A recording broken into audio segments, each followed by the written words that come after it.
E allora, buonasera a tutti. Sicuramente verranno altre persone, ma siccome l'argomento è abbastanza interessante e anche un po' funghetto, comunque sicuramente tra l'altro è un argomento molto interessante veramente, perché la poesia in Sicilia è uno dei capisaldi della cultura. E allora, cari amici, benvenuti presso la Casa di Rosa. Questa è una casa divenuta un centro culturale dove si susseguono manifestazioni letterarie quali presentazione di libri, serate dedicate a poeti, musicisti e soprattutto serate dedicate a Rosa Ballesteri, che si chiama la Casa di Rosa, e quindi è giusto che una gran parte di manifestazioni siano proprio dedicate a Rosa, ai suoi canti e anche alla sua figura artistica. Questa sera c'è una manifestazione culturale, come vedete dalla proiezione, La Sicilia di Giovanni Meli, che è un poeta siciliano. Relazionerà il poeta e saggista Marco Scalabrino, che abbiamo qui presente, e alliterà la serata con la sua musica sia Giacca Avanzato di Canicattì che il nostro Giuseppe e la nostra Giovanna. Insieme alliteranno anche qualche parola su Giovanni Meli, perché poi sarà il nostro amico a descrivercelo. È stato uno dei più importanti poeti siciliani, noto per aver elevato il dialetto siciliano a strumento letterario raffinato. La sua poesia si distingue per eleganza, musicalità, ironia leggera e uno stile limpido, capace di fondere realismo e sentimento.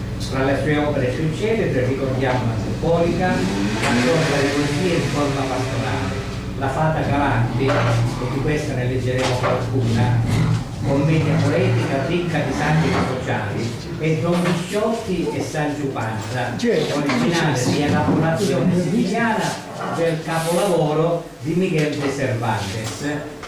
Nei suoi versi Meli descrive la natura con sguardo idilliaco, ma allo stesso tempo mette in scena difetti e virtù della società del suo tempo. Il tono spesso è giocoso, ma non manca la riflessione filosofica sulla vita, la fragilità, la felicità dell'uomo.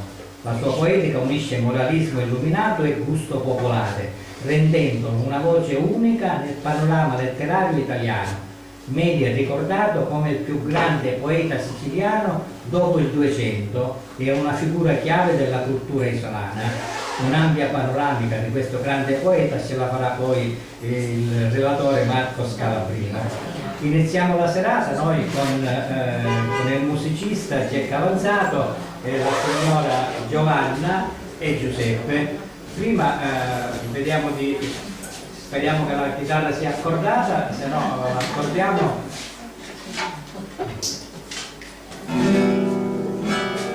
Non hai bisogno di jack e di... no, scusi, è abbastanza accordata, vedo. Benissimo.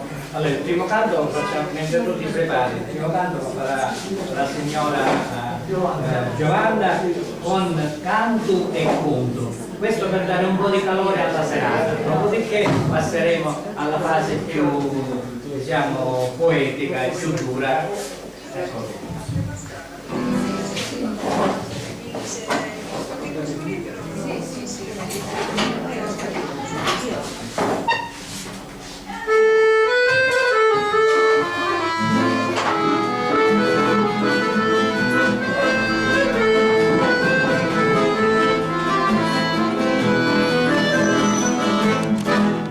Stasera vai e curculento a grave i porti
morirà, morirà.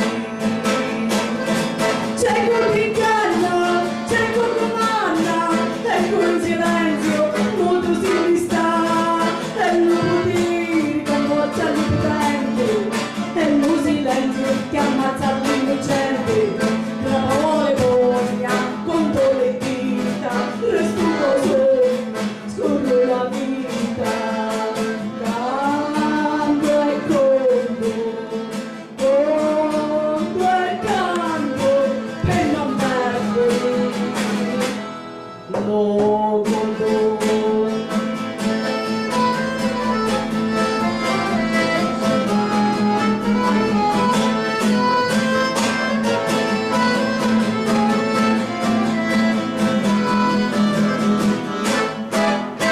Vinnasto non fanno scienza, si studiava più di stati, tempi da pose di fame e di guerra, cresceva a mezzo di malati, lacrime, motivi, canti e quanti, la conoscenza si la spartera in tanti, la mala gente, i prepotenti, tanti soltanti, questa società non è l'amore che cresce ad ogni banda, ma è un favore che parte a chi comanda, grapole voglia, con le dita, resto lo sogno, scorre la vita, canto e canto, per non perdere no.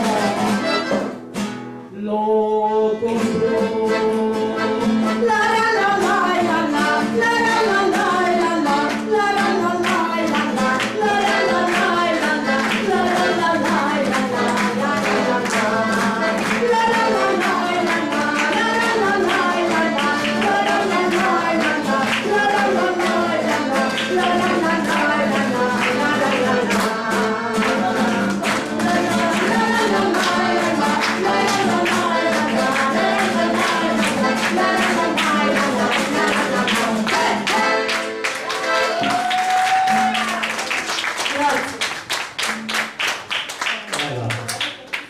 Non presento i due Licatesi perché già li conoscete e tante altre volte li abbiamo ascoltati eccetera, invece mi è dopo ed è giusto presentare il signor Jack Avanzato. Nasce a Canicattì nel 60, non 860, vero? 960. Fin dalla giovane età ha sempre orbitato, svolgendo anche attività di ricerca nell'ambito della musica folk popolare con dei gruppi locali di Canicattì, gli allora Carmine Popularia e i Cantores Insule. Attualmente è impegnato nella ricerca di canti popolari, svolgendo attività musicali all'interno del gruppo della Cutia Delicata ed avvicinandosi molto al mondo canoro di Rosa Balistreri, di cui è stato da sempre un appassionato estimatore. Jack ci canterà alcune canzoni della tradizione siciliana e alla fine della manifestazione anche altre canzoni del repertorio di Rosa Balistreri. E il gruppo, sia Giuseppe che Giovanna ma anche Jack, fanno parte della Putia del Cantastorie. Sapete che la Putia è in via Vittorio Emanuele e da moltissimo tempo, forse più di 20 anni già, si occupa di cultura siciliana. Lì si canta, si balla in mezzo alla strada e molte persone si siedono e partecipano attivamente anche ballando. Abbiamo anche oggi due lettrici che vengono pure dalla Putia, la signora Daniela e la signora Rita, ecco, che poi magari leggeranno alcune poesie di questo nostro Giovanni Meli. Allora do la parola, il canto, la musica, la voce a Jack Avanzato. Con quale canzone?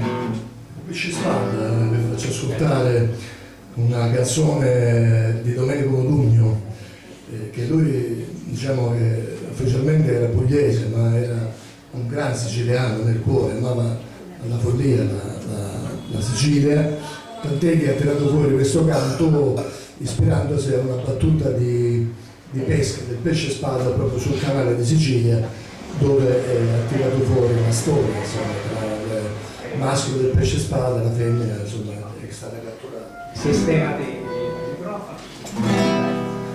Dai, lo vinti, piglia la fiocina, accidi, oh! Ci pigliarono la femminetta, dritto, tra lugori e chiancia di dolori, ai. E la barca la tirava e lo sanno ci correva e lo mascolo giancia, ai. E lo mascolo pari ambazzuto ci diceva: amore mio, non piangere. Rispondeva la femminetta, uno filo veloce, scappa, amore mio, se no, taccino. No, amore mio, se tu muori, voglio morire, insieme a te voglio morire. Con uno salto si trovava un goccio, cuore, e così finì l'amore dei tuoi pesci sfortunati. Ci pigliarono la femminetta, dritto, tra lugori e chiancia di dolori, ai. E la barca la tirava e lo sangue ci corria e lo mascolo cancia, ai. E lo mascolo pari ambazzuto ci diceva: amore mio, non piangere.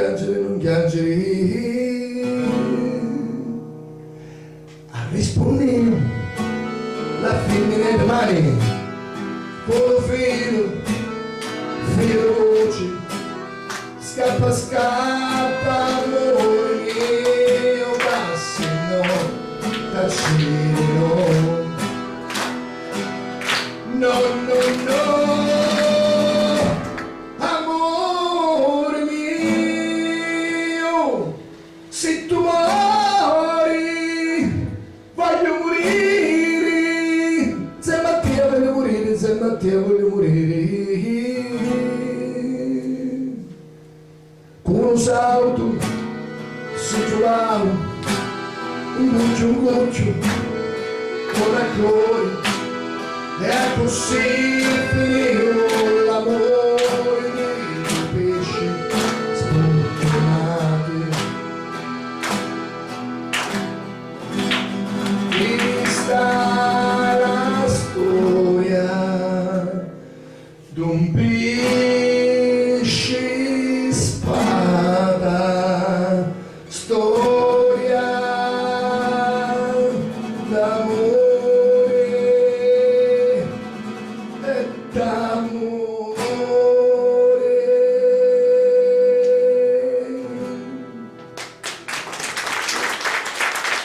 Grazie.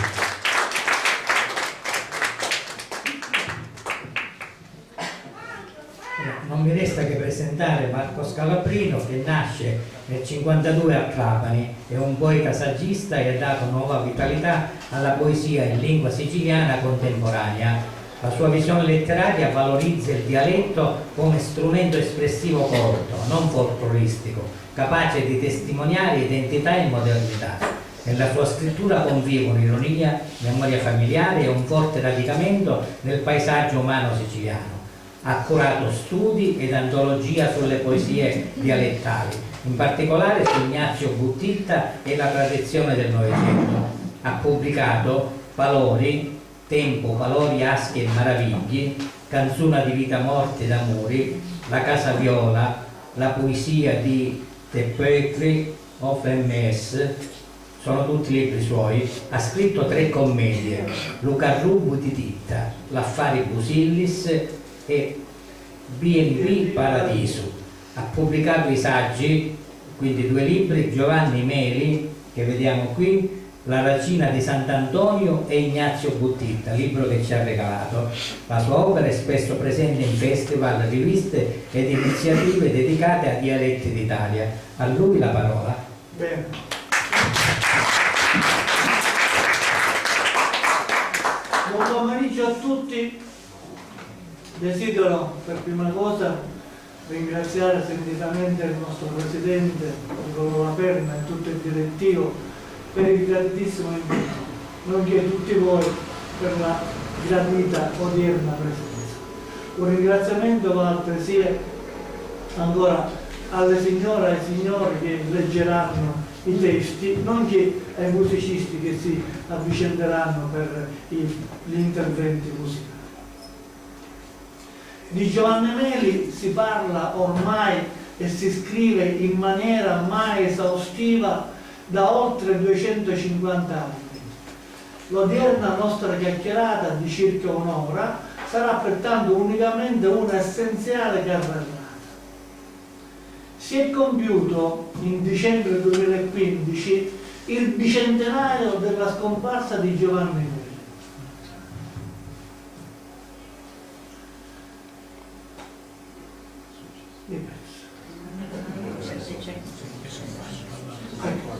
Per l'occasione a Palermo, a Cinisi e a Terrasini si è tenuto dal 4 al 7 dicembre un convegno.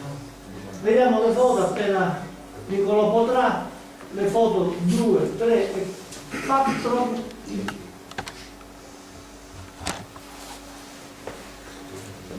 Nicolò, vediamo in ordine le foto 2, 3, 4, 4B, 4C e 4D.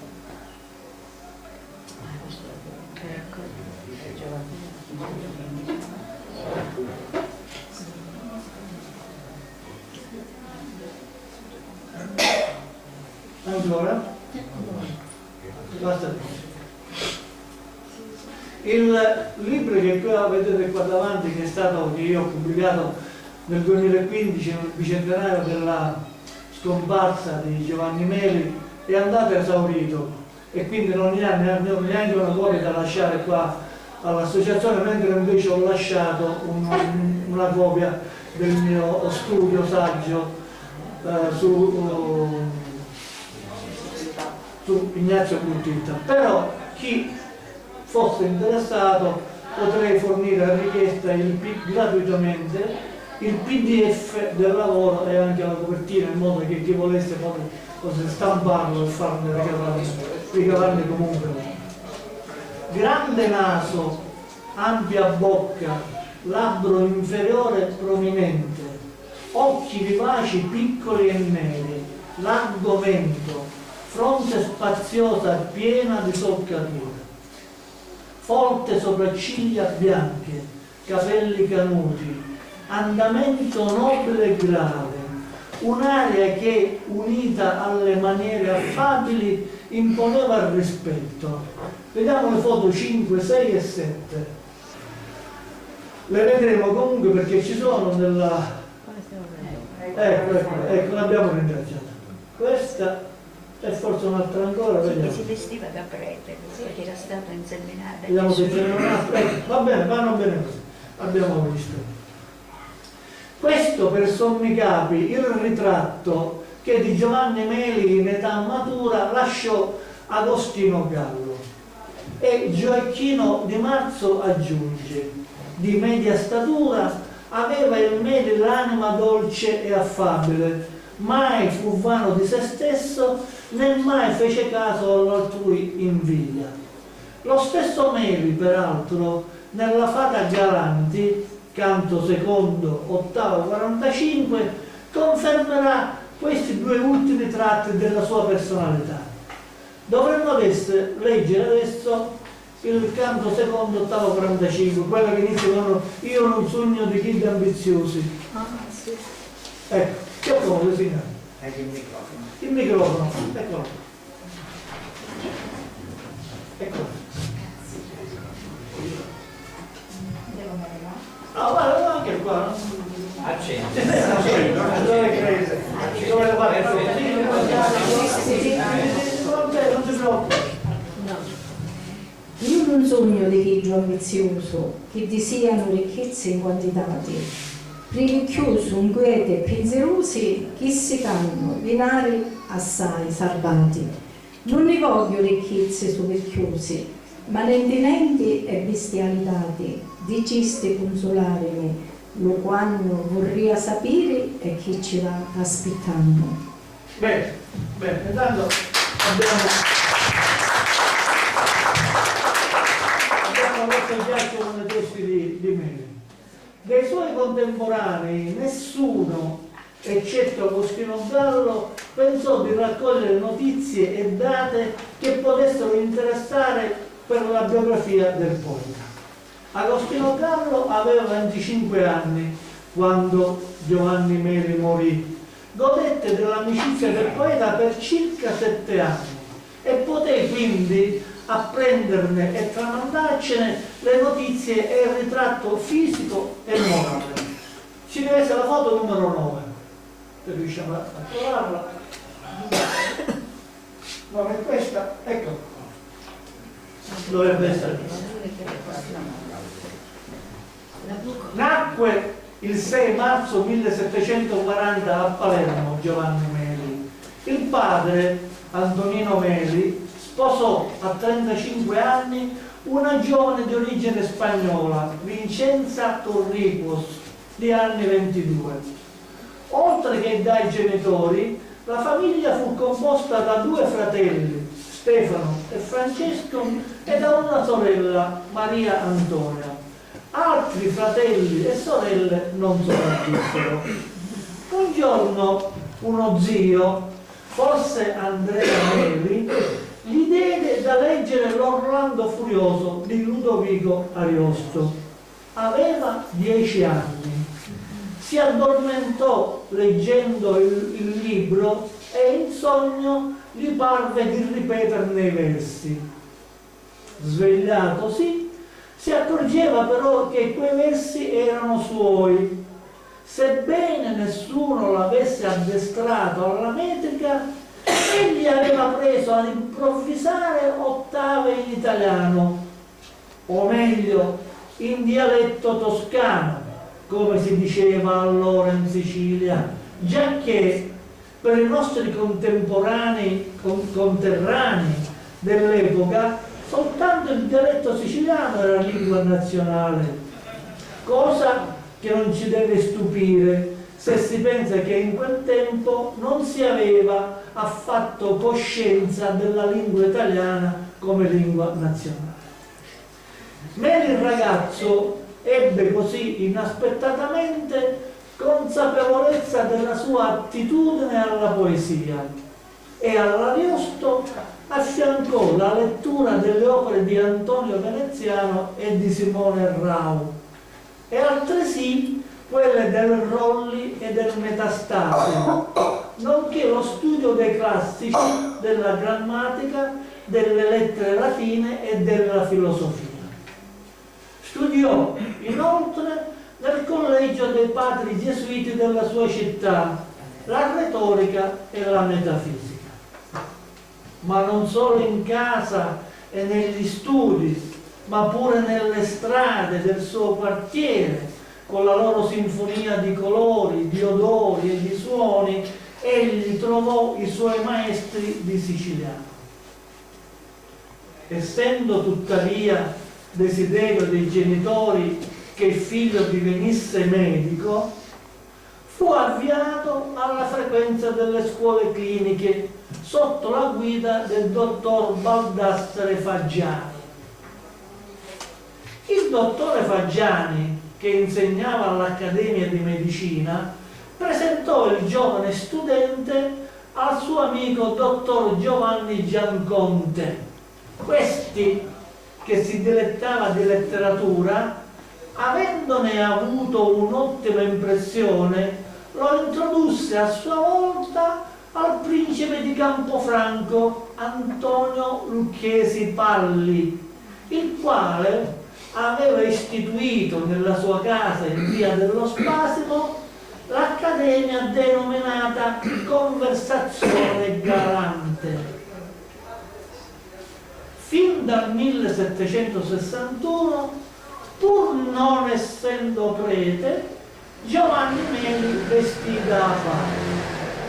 Ho indossato l'abito sacerdotale, scriverà egli nel 1814, perché nella mia gioventù era quello dei medici per avere accesso nei monasteri, nonché per frequentare le case dei nobili che difficilmente si aprivano ai semplici borghesi.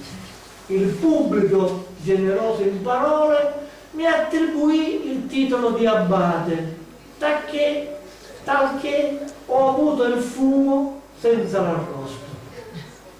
Pubblicata a Palermo nel 1762, la Fata Galanti, la sua prima opera, gli acquistò fama da essere sin da quel tempo considerato il migliore poeta nazionale e, per la sua giovane età, denominato Lupuiticchio, il poetino.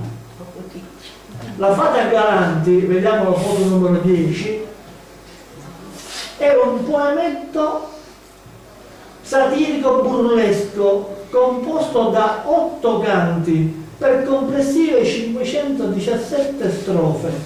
In esso, per primo, il Meli introdusse le ottave narrative, ovvero col distico finale baciato AB, AB, AB, C, C, infrangendo così il predominio dell'ottava siciliana AB, AB, AB, AB. Solo nella sua stanza il poeta stava a fantasticare e gli pare di essere in groppa a un cavallo alato e di volare accanto a una bella fata.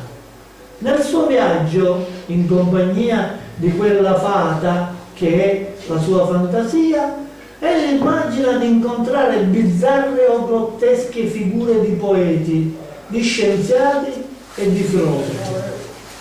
Nel canto secondo, il più noto, conosciuto come il canto della fiera del Parnaso, il Meli ritrova i poeti del passato, ciascuno di loro davanti alla propria baracca, intento alla vendita della propria mercanzia che, per analogia, ricorda la loro poesia o qualche episodio legato alla loro poesia.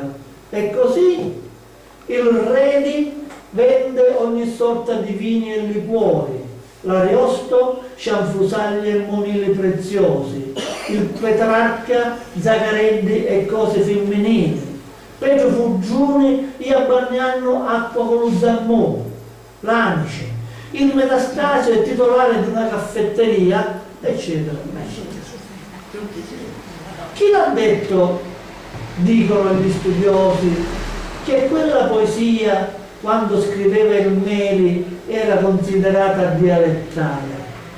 L'unità d'Italia era ancora lontana da venire e il siciliano era allora ritenuto lingua e non dialetto e gareggiava nel campo della poesia con il toscano.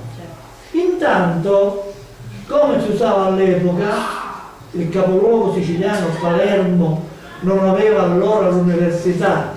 La Regia Accademia degli Studi di Palermo fu elevata a università nel 1805, il Meli ottenne dal pretore di Palermo in data 25 luglio 1764, a 24 anni, la licenza per l'esercizio della professione medica.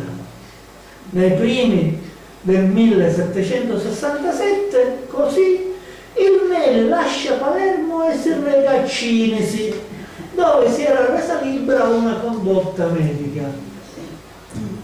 Curare quei contadini parrebbe di primo acchito la ragione più plausibile di quel trasferimento.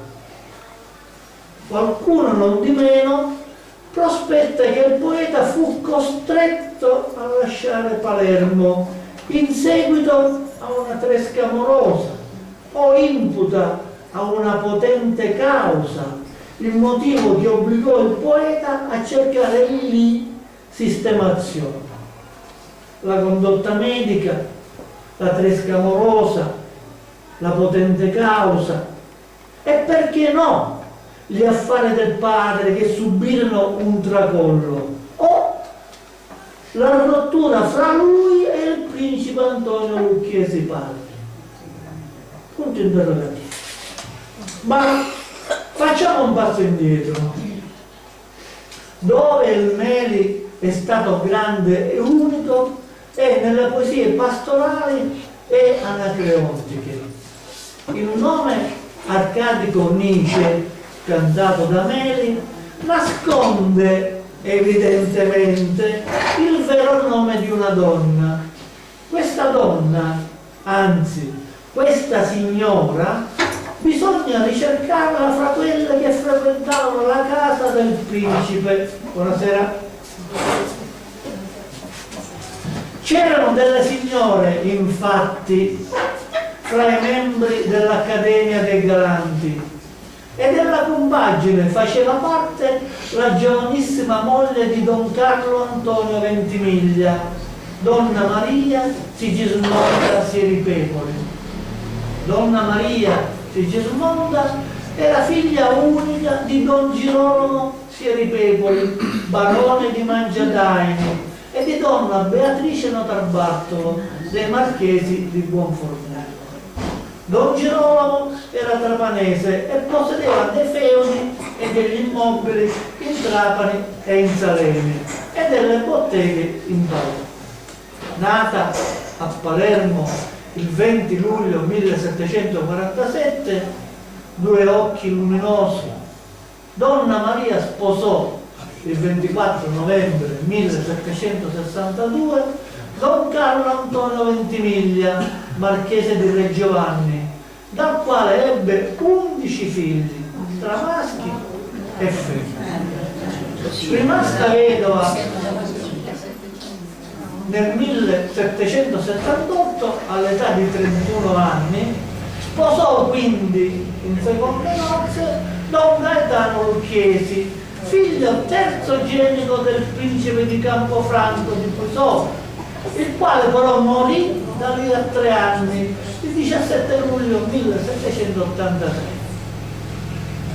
La figura di questa dama, dagli occhi vivacissimi che assimigliano a brillanti stiggi, vanitosa e desiderosa di essere vezzeggiata e corteggiata, non tarda a balzare agli occhi di un lettore attento quale la Nice che il Meli abbozza con pochi mirabili tocchi nelle liriche della sua giovinezza. Il Meli scrisse poi l'Ode Lugidio, la sola lirica in cui non nascose il nome della sua ispiratrice, giusto per Donna Maria Sieripepoli, marchesa di Re Giovanni. 5 anni dopo il suo ritorno a Cinisi, nel 1772, se ne ha conferma dalla lettera autografa del 17 settembre 1777, conservata presso la Biblioteca Comunale di Palermo, spedita al suo amico il monaco Don Isidoro Zappino.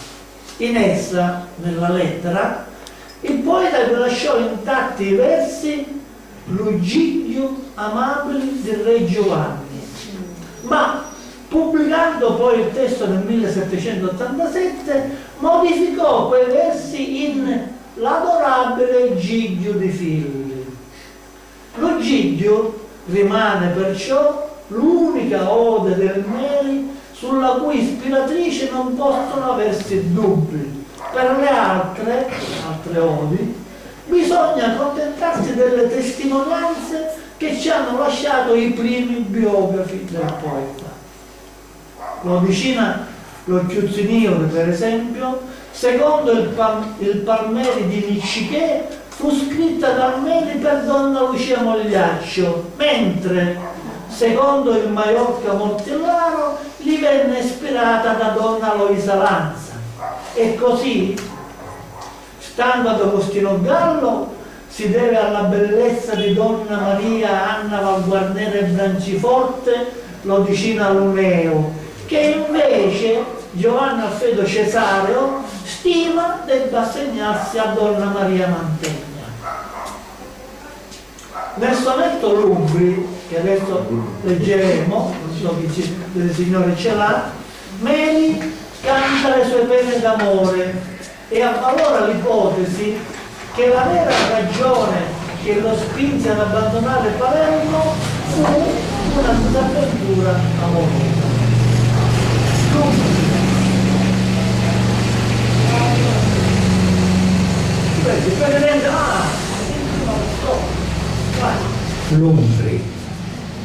Umbri, figli alle notti, che abitando stati in tragrutti e orridi foresti, de che nesseno mio spirito resti a piangere con voi sul proprio danno. Sì, mai caiunci, a caso camminando, chi già che l'arma di riguri vesti, in flebili lamenti e voci mesti, dicidici, morio d'affanno. Di un'inutile lacrima se forse bagna la fredda gineri, conspirati che sia compassione di commosse, e strania già giucore la pietati, e si chiangini è causa che si accorsi che mortero non c'è più uppi trappati. Bene, grazie. Nei 5 anni che rimase a Cinisi, il Meli si recava a curare gli infermi e nel tempo libero leggeva e scriveva, corrispondeva con gli amici e qua e là girovagando traeva ispirazione dalle bellezze della campagna e del mare. Nel 1768 scrisse un poemetto di 79 ottave che chiamò L'origine di un mondo. In esso egli mette in ridicolo il panteismo e dileggia le credenze cosmogoniche dell'umanità, promosse da Vincenzo Miceli, un giovane sacerdote nato a Monreale nel 1733. Nell'origine di un mondo, vediamo la foto numero 11, vediamo, ce l'abbiamo già, no? Sì. La foto del libro.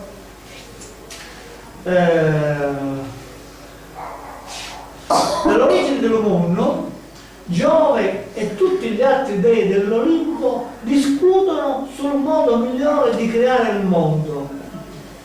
Decide infine Giove che egli è la sola sostanza che esiste nell'universo e pertanto egli è l'universo.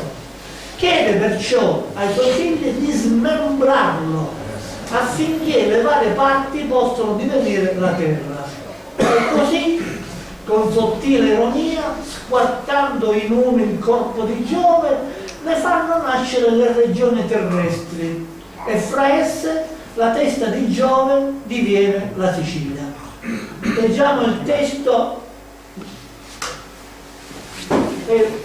ancora L'origine di un mondo, ottava 70. Sì, esatto. Ma la testa Ora qua vengono le vite. Io dico è la Sicilia, ma un romano dice che è Roma. Dicono gli sciti che è la Scizia. E a così, di mano in mano, quando ci regni, tanto si indiriti esserci testi.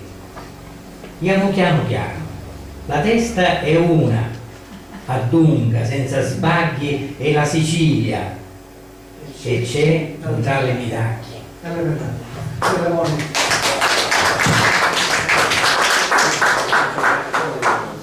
Negli anni durante i quali dimorò a Cinisi, il Meli compose la bucolica. Questa consiste di 4 distinte parti, ciascuna delle quali intitolata a una stagione dell'anno. La bucolica, vediamo la foto numero 12, si apre con un sonetto di meravigliosa evidenza, di straordinaria ampiezza ideale, un quadro perfetto che seduce e sorprende. Chi legge questo sonetto? Ancora più.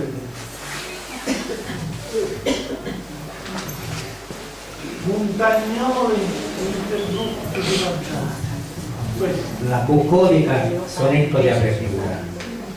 Montagnoli interrotti da facciati, zocchi di lippu e arredara vistuti, caduti d'acqua chiari inargentati, vattali murmuranti e stagni muti, vausi e conzarri scuri ed imboscati, sterili unchi e ginestri ciuluti, tronchi da lunghi età mala sbarrati, grutti e lampicchi d'acqua già ambiguti, passari solitari e chianciti, eco che ascuti tutto e poi ripeti, ulmi abbrazzati, stritti dalle viti, vapori taciturni, umbri segreti, ritiri tranquillissimi, accucchiti l'amico della pace e della quiete.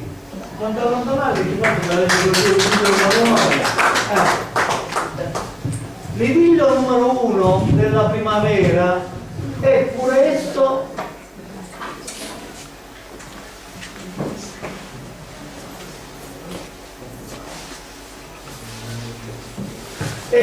uno stupendo inno alla natura. Ecco, Rita, devi mettere più qua.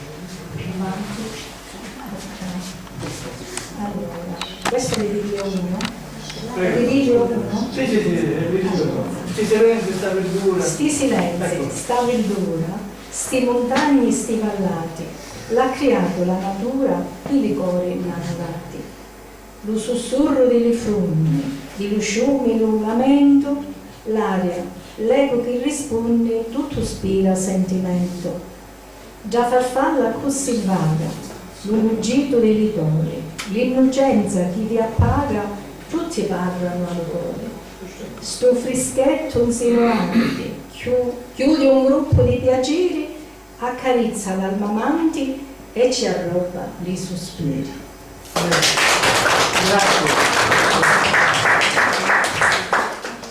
Il poeta intanto non vedeva l'ora di ritornare a Palermo.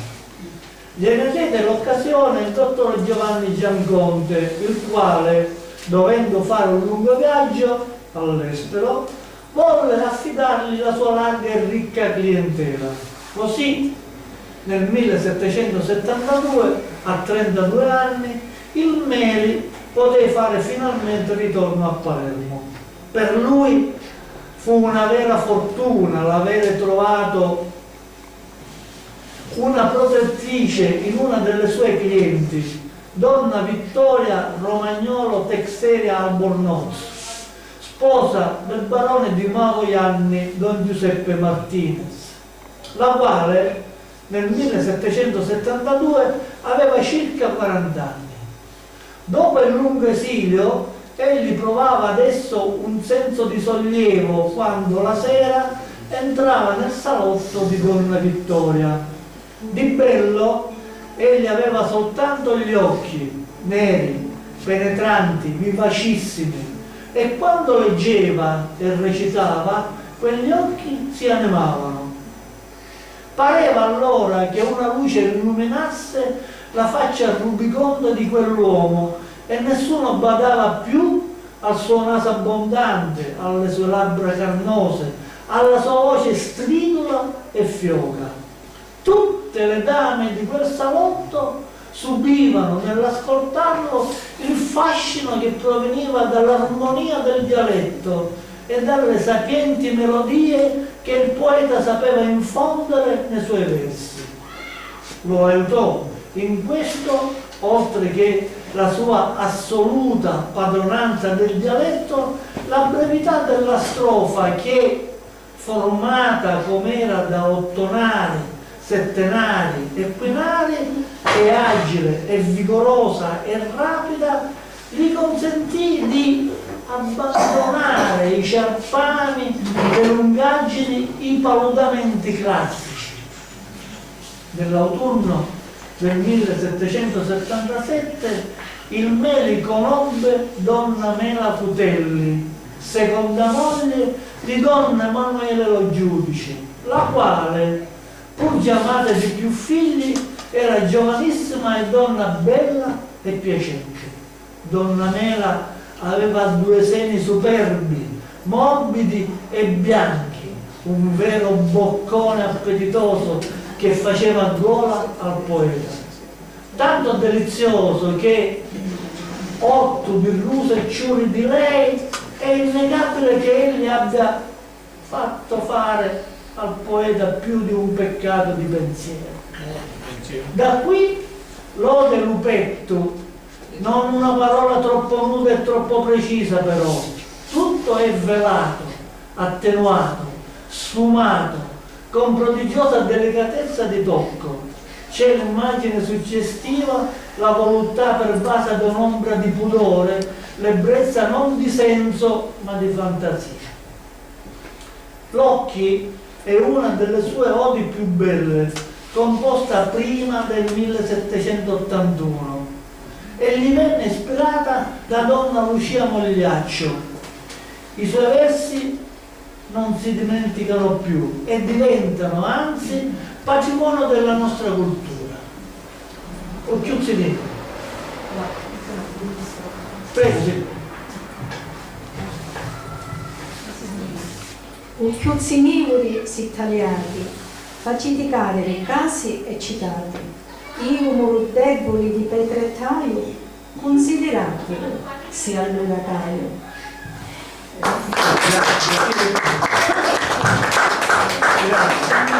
E non li dimenticò neanche Johann Wolfgang Goethe, che avendoli ascoltati a Palermo li tradusse in tedesco e li incorporò in una sua lirica, senza fare il nome di Meli, avendoli creduti popolari.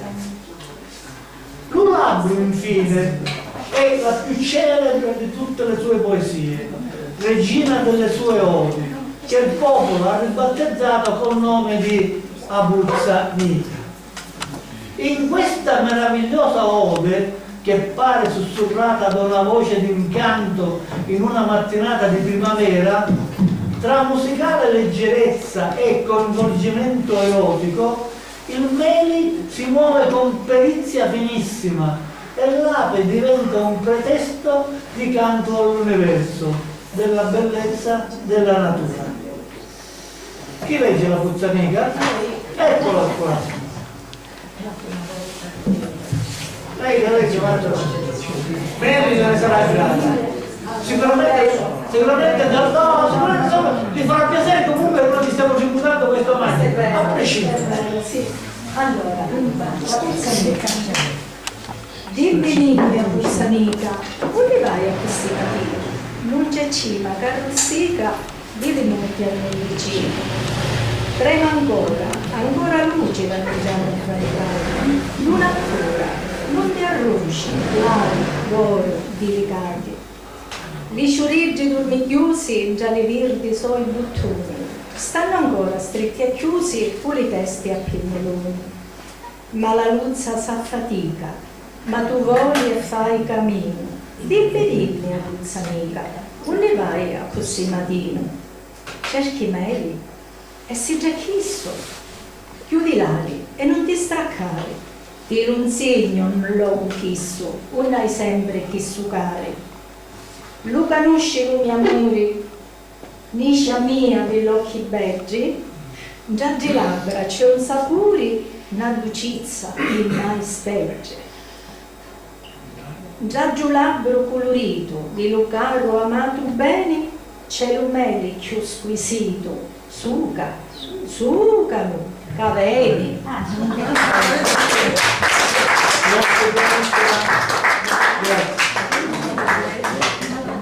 Le odi del Meli, ritenute da più il suo capolavoro, vennero pubblicate in gran parte nell'edizione del 1787, la prima stampa in 5 volumi dell'intera sua opera composta fino a quel momento. Vediamo la foto numero 13.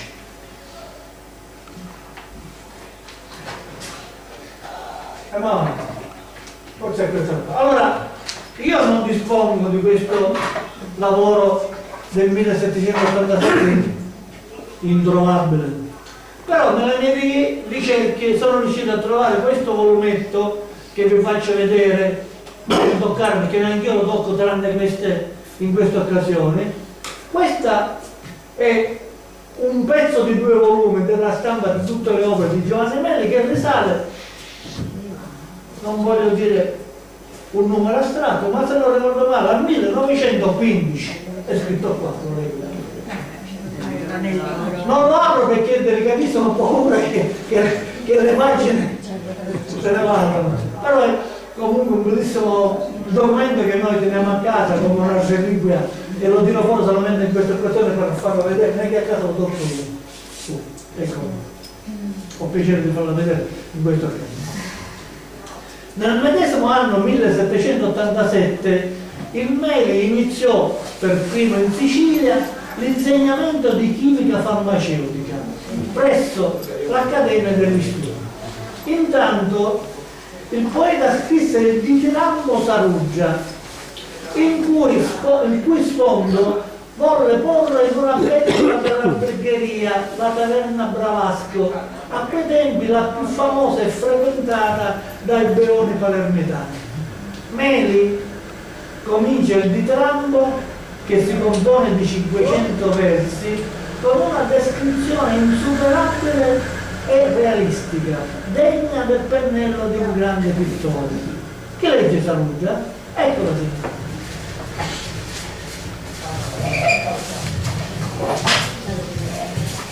Saruggia, Andrea lo Sdato e Masinorvo, Rinalzo lo Sciancato, Peppe lo Forte e Brasi Galiotto fecero rancio tutte a Tacimaci.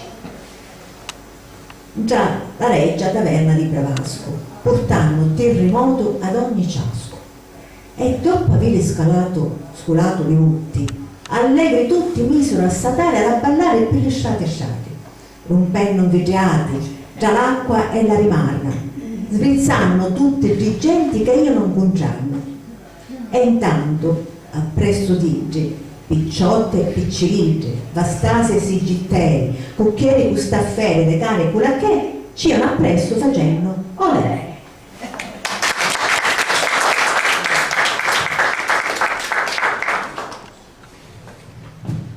Saruggia è sostanzialmente un beone. Il vino, secondo lui, è il rimedio sovrano per tutti i mali e, se non guarisce tutte le malattie, di certo le attenua. Medicina più sicura agli umani malanni egli non sa trovare. Il Meli vi usa il frasario comune del popolo palermitano, quello dei quartieri più caratteristici, che nei suoi versi si fa il linguaggio, diventa creazione assoluta, strumento di grande efficacia espressiva. Pressappoco nello stesso periodo il Meli scrisse il Don Chisciotte e San Giovanni, datato 1776. Sotto l'influsso di Voltaire, di Montesquieu, di Rousseau, le cui opere fra il 1780 e il 1787 sarà dato di studiare, Giovanni Meli prese a interessarsi ai problemi morali e sociali della sua epoca. Un poeta infatti non può sottrarsi al suo tempo, specie un poeta di squisita sensibilità quale era il Meli. Egli voleva lanciare il suo grido di rancore, di protesta, di redenzione, ma per farlo occorreva che egli stesso fingesse di farsene beffe. Si avvalse perciò dei tipi di Miguel de Cervantes per velare la sua satira, la quale più che al riso invitava alla meditazione. Tornato al mondo nel XVIII secolo, l'eroe della Mancia non si propone più dunque la guerra ai mostri e ai giganti. Egli anela ad attuare le idee degli economisti e dei filantropi, vuole il riscatto del popolo, si fa paladino degli umiliati e degli oppressi, dei lavoratori e dei proletari. E a Don Chisciotte il Meli oppone Sancho Panza, così da generare l'equivoco se egli tenesse più per la temeraria ribellione dell'uno o per la conciliante acquiescenza dell'altro. E questa la novità del poema di Giovanni. La satira alla cavalleria è sostituita con la satira delle riforme sociali. L'azione del Rousseau si manifesta in tutto il poema. Il contratto sociale, canto secondo, ottava 26, la requisitoria contro il patriziato e la borghesia, canto sesto, ottave 33 e 34, l'antimilitarismo, canto dodicesimo, ottava 63, il Tribunale per la pace universale, canto dodicesimo, ottava 64, la terra ai contadini, canto dodicesimo, ottava 65. Queste e altre simili idee altro non sono che il programma minimo di Stato socialista già adombrato negli scritti del ginerino Jean-Jacques Rousseau. Il poema, in 12 canti, che in origine voleva essere eroicomico, si trasforma spesso in didascalico e finisce con l'essere un lavoro frammentario. Del cervellotico Don Chisciotti, Sancho Panza, che è viceversa l'uomo pratico, il tipo del saggio popolano, riconosciuto in definitiva quale il vero protagonista del poema, benché in realtà le due figure tutte assieme sono il poeta. Sancho Panza, dicevamo, fa un ritratto gradevolissimo di Don Chisciotti nel canto quinto, ottava, 26 e 28. A chi cede il microfono? Era longo. Era longo, era sicco e assimigliava tutto scorciato a vostra riverenza. A lo parlare di gente ammalata e ad ogni parola era sentenza. Io con la bocca aperta l'ammirava, ma non c'è bugiarda più dell'eloquenza, cose che non si potevano immaginare, che li faceva vedere e toccare. Aveva un primo moto bestiale, ma a trattarlo era poi napa di mele. Tenia massime eroici e reali, e tra lo cuore so non c'era feri. Con tutto ciò patia ad un certo male, che essendo in terra si credeva ai cieli. Mendico si credeva un signorazzo, digiuno sazio, insomma, era un gran pazzo.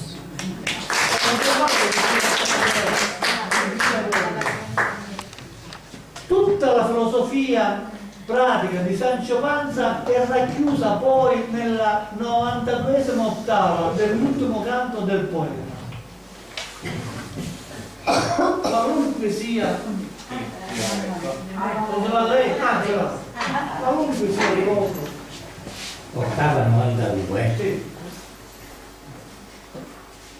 Qualunque sia il luogo in ti trovi, che ti scrivo a mensaglia certamente prefumi e fantastici tuoi provi, sti miei sinceri avvisi tieni a mente, o freddo, o caldo, o sia buon tempo o chiovi, tu lascia fare, non ti mescare a niente, le cose come su lasciali stare, né ti pigliare gatti a pettinare.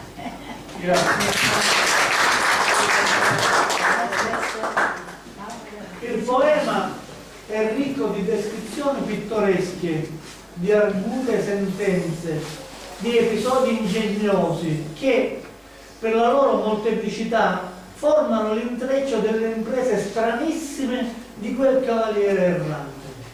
Scopo dell'opera fu mostrare che la società non ha bisogno di scienziati ciarlataneschi e di utopisti bislacchi, ma di uomini di comune levatura, purché dotati di esperienza e di saggezza. Fu altresì mostrare che la verità non può avere luogo dove alberga l'errore. Un'opera di Salvador Dalì e 2 traduzioni, vediamo le foto 14, 15 e 16, in italiano di Matteo Bevilacqua e in inglese di Giovanni Gaetano Cipolla. Ecco, questo è Salvador Dalì, questo è Bevilacqua e poi Cipolla in inglese. Giovanni Melisi, è detto, era medico. Fra i suoi clienti più affezionati c'era Don Antonio Maniaci, con lui l'unica sua figliola Maria Anna, che nel 1767, a 14 anni, si era sposata con Don Gioacchino Latorre, di anni 25. Il Meli conosceva Donna Anna Maria fin da ragazza e finì con l'innamorarsi di lei durante le reiterate visite in casa Maniaci. Don Antonio Maniaci morì il 1 febbraio 1784. Il marito, Don Gioacchino Latorre, non dava loro alcun fastidio e così i due innamorati poterono intendersela facilmente. Donna Maria Maniaci, bella, bionda e ricciuta, fu veramente la grande passione del poeta. Egli, passata la quarantina, sentiva ormai il bisogno di un affetto posato e sicuro. Donna Maria Anna era sulla